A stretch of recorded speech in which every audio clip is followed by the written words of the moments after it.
The Tree on the Hill by Duane, Rimel, and H.P. Lovecraft. Southeast of Hamden, near the tortuous Salmon River Gorge, is a range of steep, rocky hills which have defied all efforts of sturdy homesteaders. The canyons are too deep and the slopes too precipitous to encourage anything save seasonal livestock grazing. The last time I visited Hamden, the region known as Hell's Acres was part of the Blue Mountain Forest Reserve. There are no roads linking this inaccessible locality with the outside world, and the hillfolk will tell you that it is indeed a spot transplanted from His Satanic Majesty's front yard. There is a local superstition that the area is haunted, but by what or by whom, no one seems to know. Natives will not venture within its mysterious depths, for they believe the stories handed down to them by the Nez Perce Indians, who have shunned the region for untold generations, because, according to them, it is a playground of certain giant devils from the outside. These suggestive tales made me very curious. My first excursion, and my last, thank God, into those hills occurred while Constantine Thayanus and I were living in Hampton, the summer of 1938. He was writing a treatise on Egyptian mythology, and I found myself alone much of the time, despite the fact that we shared a modest cabin on Beacon Street, within sight of the infamous pirate house, built by Exeter Jones over 60 years ago. The morning of June 23rd found me walking in those oddly shaped hills, which had, since 7 o'clock, seemed very ordinary indeed.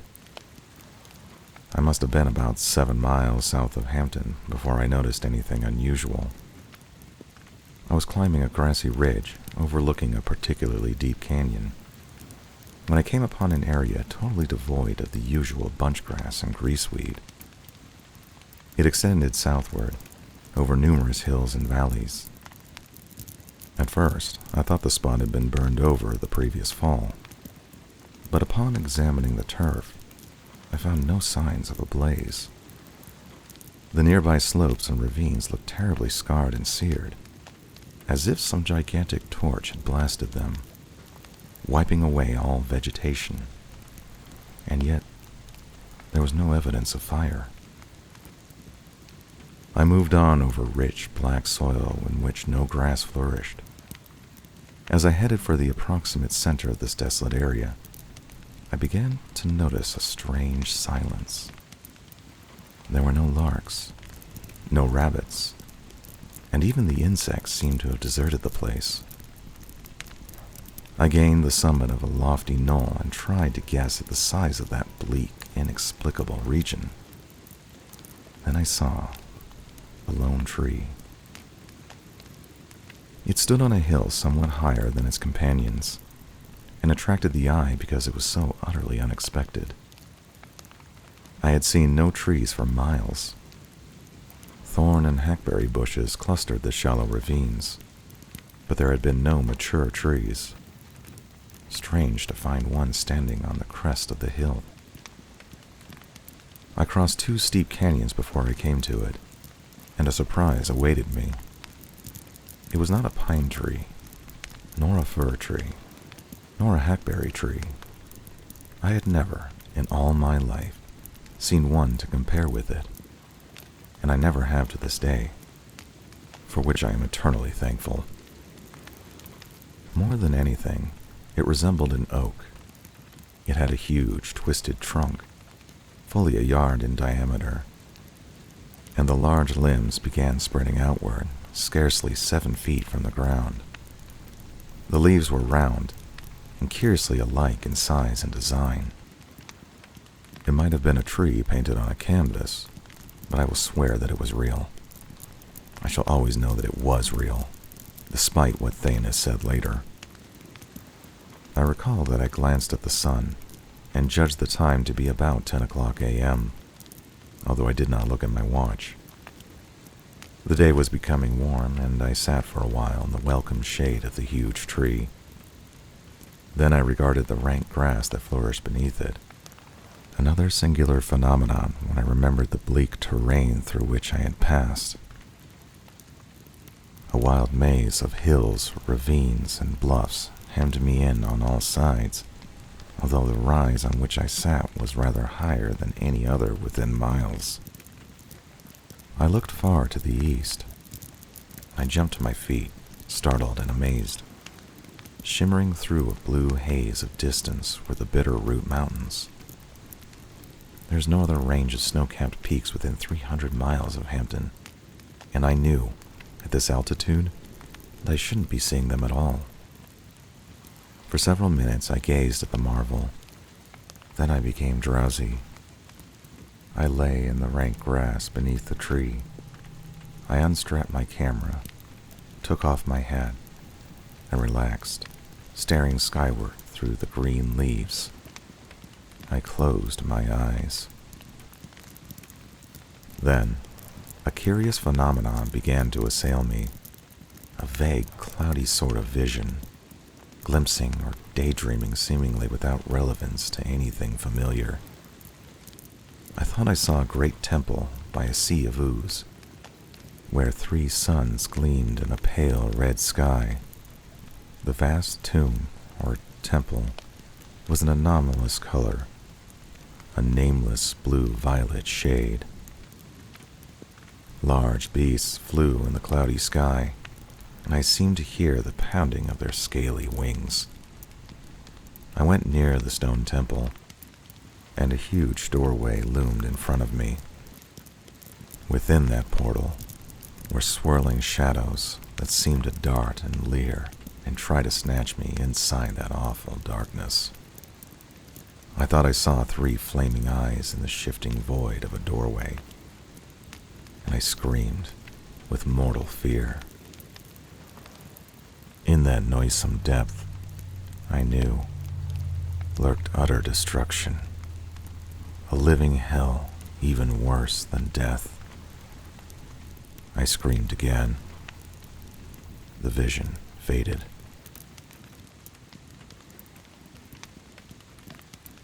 I saw the round leaves and the sane earthly sky. I struggled to rise. I was trembling. Cold perspiration beaded my brow.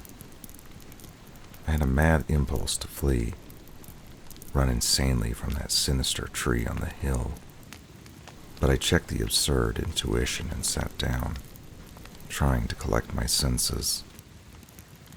Never had I dreamed of anything so realistic, so horrifying.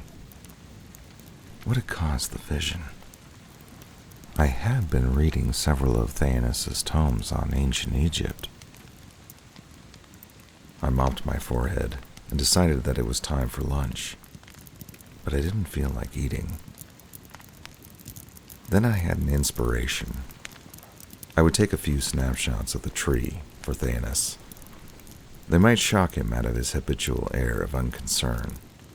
Perhaps I would tell him about the dream. Opening my camera, I took 6 shots of the tree and every aspect of the landscape as seen from the tree. Also, I included one of the gleaming, snow-crested peaks. I might want to return, and these photos would help. Folding the camera, I returned to my cushion of soft grass. Had that spot beneath the tree a certain alien enchantment? I know that I was reluctant to leave it. I gazed upward at the curious round leaves. I closed my eyes. A breeze stirred the branches, and their whispered music lulled me into a tranquil oblivion. And suddenly I saw again the pale red sky and the 3 suns. The land of 3 shadows. Again, the great temple came into view. I seemed to be floating on the air, a disembodied spirit exploring the wonders of a mad, multi-dimensional world. The temple's oddly angled cornices frightened me, and I knew that this place was one that no man on earth had ever seen in his wildest dreams. Again, the vast doorway yawned before me, and I was sucked within that black, writhing cloud. I seemed to be staring at space unlimited. I saw a void beyond my vocabulary to describe. A dark, bottomless gulf teeming with nameless shapes and entities, things of madness and delirium, as tenuous as a mist from Shambhala. My soul shrank. I was terribly afraid. I screamed and screamed, and felt that I would soon go mad. Then, in my dream, I ran and ran in a fever of utter terror. But I did not know what I was running from. I left that hideous temple and that hellish void. Yet I knew I must, barring some miracle, return. At last, my eyes flew open. I was not beneath a tree. I was sprawled on a rocky slope, my clothing torn and disordered. My hands were bleeding. I stood up, pain stabbing through me. I recognized the spot, the ridge where I had first seen the blasted area. I must have walked miles, unconscious. The tree was not in sight, and I was glad. Even the knees of my trousers were torn, as if I had crawled part of the way. I glanced at the sun. Late afternoon. Where had I been? I snatched out my watch. It had stopped at 10:34. So you have the snapshots, Thanos drawled. I met his gray eyes across the breakfast table. 3 days had slipped by since my return from Hell's Acres. I had told him about the dream beneath the tree, and he had laughed. Yes, I replied. They came last night. Haven't had a chance to open them yet. Give them a good, careful study, if they aren't all failures. Perhaps you'll change your mind. Thanos smiled and sipped his coffee. I gave him the unopened envelope, and he quickly broke the seal and withdrew the pictures. He glanced at the first one, and the smile faded from his leonine face. He crushed out his cigarette. My God, man, look at this. I seized the glossy rectangle. It was the first picture of the tree, taken at a distance of 50 feet or so. The cause of Thanos' excitement escaped me. There it was, standing boldly on the hill, while below it grew the jungle of grass where I had lain. In the distance were my snow-capped mountains. There you are, I cried, the proof of my story. Look at it, Thanos snapped. The shadows. There are 3 for every rock, bush, and tree. He was right. Below the tree, spread in fan-like incongruity, lay 3 overlapping shadows. Suddenly I realized that the picture held an abnormal and inconsistent element. The leaves on the thing were too lush for the work of sane nature, while the trunk was bulged and knotted in the most aberrant shapes. Thanos dropped the picture on the table. There's something wrong, I muttered. The tree I saw didn't look as repulsive as that. Are you sure? Thanos grated. The fact is, you may have seen many things not recorded on this film. It shows more than I saw. That's the point. There's something damnably out of place in this landscape. Something I can't understand. The tree seems to suggest a thought, beyond my grasp. It is too misty, too uncertain, too unreal to be natural.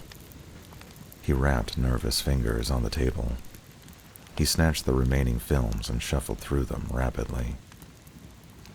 I reached for the snapshot he had dropped, and sensed a touch of bizarre uncertainty and strangeness as my eyes absorbed its every detail. The flowers and weeds pointed at varying angles, while some of the grass grew in the most bewildering fashion. The trees seemed too veiled and clouded to be readily distinguished. but I noted the huge limbs and the half-bent flower stems that were ready to fall over, yet did not fall. And the many overlapping shadows. They were, altogether, very disquieting shadows. Too long or short when compared to the stems they fell below to give one a feeling of comfortable normality. The landscape hadn't shocked me the day of my visit. There was a dark familiarity and mocking suggestion in it. Something tangible, yet distant as the stars beyond the galaxy. Thanos came back to Earth. Did you mention 3 suns in your dreaming orgy? I nodded, frankly puzzled. Then it dawned on me. My fingers trembled slightly as I stared at the picture again. My dream. Of course. The others are just like it, Thanos said. That same uncertainness. That suggestion. I should be able to catch the mood of the thing. See it in its real light. But it is too... Perhaps later I shall find out, if I look at it long enough. We sat in silence for some time. A thought came to me suddenly, prompted by a strange, inexplicable longing to visit the tree again. Let's make an excursion. I think I can take you there in half a day. You'd better stay away, replied Thanos thoughtfully. I doubt if you could find the place again if you wanted to. Nonsense, I replied. Surely with these photos to guide us. Did you see any familiar landmarks in them? His observation was uncanny. After looking through the remaining snaps carefully, I had to admit that there were none. Thanos muttered under his breath and drew viciously on his cigarette. A perfectly normal, or nearly so, picture of a spot apparently dropped from nowhere. Seeing mountains at this low altitude is preposterous. Wait. He sprang from the chair as a hunted animal and raced from the room. I could hear him moving about in our makeshift library, cursing volubly. Before long, he reappeared with an old leather-bound volume. Thanos opened it reverently and peered over the odd characters. What do you call that? I inquired. This is an early English translation of the Chronicle of Nath, written by Rudolf Jürgler, a German mystic and alchemist who borrowed some of his lore from Hermes Trismegistus, the ancient Egyptian sorcerer. There's a passage here that might interest you. Might make you understand why this business is even further from the natural than you suspect. Listen. So in the year of the black goat, there came unto Nath a shadow that should not be on earth, and that had no form known to the eyes of earth. And it fed on the souls of men, they that it gnawed, being lured and blinded with dreams, till the horror and the endless night lay upon them. Nor did they see that which gnawed them, for the shadow took false shapes that men know or dream of, and only freedom seemed waiting in the land of the 3 suns. But it was told by priests of the old book that he who could see the shadow's true shape and live after the seeing might shun its doom and send it back to the starless gulf of its spawning. This none could do save through the gem, wherefore did Conifer the high priest keep that gem sacred in the temple. And when it was lost with Phrenes, he who braved the horror and was never seen more, there was weeping in Nath. Yet did the shadow depart sated at last, nor shall it hunger again, till the cycles roll back to the year of the black goat. Thanos paused while I stared, bewildered. Finally he spoke. Now, Single, I suppose you can guess how all this links up. There is no need of going deep into the primal lore behind this business, but I may as well tell you that according to the old legends, This is the so-called year of the black goat, when certain horrors from the fathomless outside are supposed to visit the earth and do infinite harm. We don't know how fast they'll be manifest, but there's reason to think that strange mirages and hallucinations will be mixed up in the matter. I don't like the thing you've run up against, the story or the pictures. It may be pretty bad, and I warn you to look out. But first, I must try to do what old Yergler says, to see if I can glimpse the matter as it is. Fortunately, the old gem he mentions has been rediscovered. I know where I can get at it. We must use it on the photographs and see what we see. It's more or less like a lens or prism, though one can't take photographs with it. Someone of peculiar sensitiveness might look through it and sketch what he sees. There's a bit of danger, and the looker may have his consciousness shaken a trifle, for the real shape of the shadow isn't pleasant and doesn't belong on this earth. But it would be a lot more dangerous not to do anything about it. Meanwhile, if you value your life and sanity, keep away from that hill, and from the thing you think is a tree on it. I was more bewildered than ever. How can there be organized beings from the outside in our midst? I cried. How do we know that such things exist? You reason in terms of this tiny earth, Thanos said. Surely you don't think that the world is a rule for measuring the universe. There are entities we never dream of, floating under our very noses. Modern science is thrusting back the borderland of the unknown and proving that the mystics were not so far off the track. Suddenly, I knew that I did not want to look at the picture again.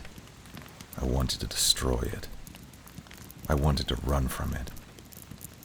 Thanos was suggesting something beyond. A trembling, cosmic fear gripped me and drew me away from the hideous picture, for I was afraid I would recognize some object in it. I glanced at my friend. He was poring over the ancient book, a strange expression on his face. He sat up straight. Let's call the thing off for today. I'm tired of this endless guessing and wondering. I must get the loan of the gem from the museum where it is, and do what is to be done. As you say, I replied. Will you have to go to Croydon? He nodded. Then we'll both go home, I said decisively. I need not chronicle the events of the fortnight that followed. With me they formed a constant and enervating struggle between a man longing to return to the cryptic tree of dreams and freedom, and a frenzied dread of that self-same thing, and all connected with it. That I did not return is perhaps less a matter of my own will than a matter of pure chance. Meanwhile, I knew that Thanos was desperately active in some investigation of the strange nature. Something which included a mysterious motor trip and a return under circumstances of the greatest secrecy. By hints over the telephone, I was made to understand that he had somewhere borrowed the obscure and primal object mentioned in the ancient volume as the gem, and that he was busy devising a means of applying it to the photographs I had left with him. He spoke fragmentarily of refraction, polarization, and unknown angles of space and time, and indicated that he was building a kind of box or camera obscura for the study of the curious snapshots with the gem's aid. It was on the 16th day that I received the startling message from the hospital in Croydon. Thanos was there and wanted to see me at once. He had suffered some odd sort of seizure, being found prone and unconscious by friends who found their way into his house after hearing certain cries of mortal agony and fear. Though still weak and helpless, he had now regained his senses and seemed frantic to tell me something and have me perform certain important duties. This much the hospital informed me over the wire, and within half an hour I was at my friend's bedside, marveling at the inroads which worry and tension had made on his features in so brief a time. His first act was to move away the nurses in order to speak in utter confidence. "Single. I saw it." His voice was strained and husky. "You must destroy them all. Those pictures. I sent it back by seeing it, but the pictures had better go. That tree will never be seen on the hill again. At least I hope not. Till thousands of eons bring back the year of the black goat. You're safe now. Mankind is safe." He paused, breathing heavily, and continued. "Take the gem out of the apparatus and put it in the safe. You know the combination. It must go back where it came from, for there's a time when it may be needed to save the world. They won't let me leave here, but I can rest if I know it's safe. Don't look through the box as it is. It would fix you as it's fixed me. And burn those damned photographs. The ones in the box, and the others." But Theanis was exhausted now, and the nurses advanced and motioned me away as he leaned back and closed his eyes. In another half hour, I was at his house and looking curiously at the long black box on the library table beside an overturned chair.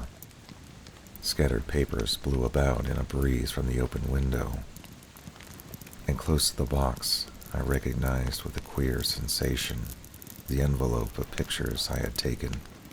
It required only a moment for me to examine the box and attach at one end my earliest picture of the tree, and at the other end a strange bit of amber-colored crystal, cut in devious angles impossible to classify. The touch of the glass fragment seemed curiously warm and electric, and I could scarcely bear to put it out of sight in Theanis's wall safe. The snapshot I handled with a disconcerting mixture of emotions. Even after I had replaced it in the envelope with the rest, I had a morbid longing to save it and gloat over it and rush out and up the hill towards its original. Peculiar line arrangements sprang out of its details to assault and puzzle my memory. Pictures behind pictures. Secrets lurking in the half-familiar shapes. But a saner, contrary instinct, operating at the same time, gave me the vigor and avidity of implacable fear as I hastily kindled a fire in the grate and watched the problematic envelope burn to ashes. Somehow, I felt that the earth had been purged of a horror on whose brink I had trembled, and which was none the less monstrous because I did not know what it was. Of the source of Theanis's terrific shock, I could form no coherent guess, nor did I dare to think too closely about it. It is notable that I did not at any time have the least impulse to look through the box before removing the gem and photograph. What was shown in the picture by the antique crystal's lens or prism-like power was not, I felt curiously certain, anything a normal brain ought to be called upon to face. Whatever it was, I had myself been close to it, had been completely under the spell of its allurement, as it brooded on that remote hill in the form of a tree and an unfamiliar landscape. And I did not wish to know what I had so narrowly escaped. Would that my ignorance might have remained complete. I could sleep better at night. As it was, my eye was arrested before I left the room by the pile of scattered papers rustling on the table beside the black box. All but one were blank, but that one bore a crude drawing in pencil.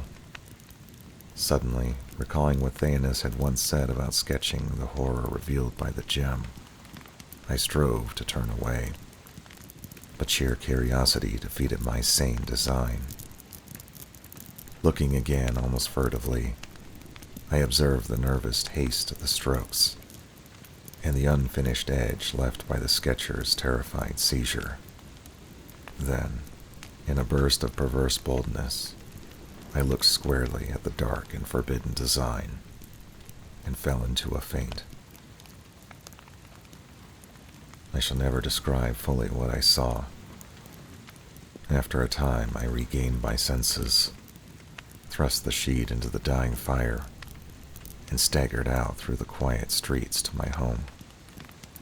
I thanked God that I had not looked through the crystal at the photograph, and prayed fervently that I might forget the drawing's terrible hint of what Thanis had beheld. Since then, I have never been quite the same. Even the fairest scenes have seemed to hold some vague, ambiguous hint of the nameless blasphemies which may underlie them and form their masquerading essence. And yet the sketch was so slight, so little indicative of all that Thanis, to judge from his guarded accounts later on, must have discerned. Only a few basic elements of the landscape were in the thing. For the most part, a cloudy, exotic-looking vapor dominated the view. Every object that might have been familiar was seen to be part of something vague and unknown and altogether unterrestrial. Something infinitely vaster than any human eye could grasp, and infinitely alien, monstrous, and hideous as guessed from the fragment within range. Where I had, in the landscape itself, seen the twisted, half-sentient tree, there was here, visibly, only a gnarled, terrible hand or talon, with fingers or feelers shockingly distended, and evidently groping towards something on the ground, or in the spectator's direction. And squarely below the writhing, bloated digits, I thought I saw an outline in the grass where a man had lain. But the sketch was hasty, and I could not be sure.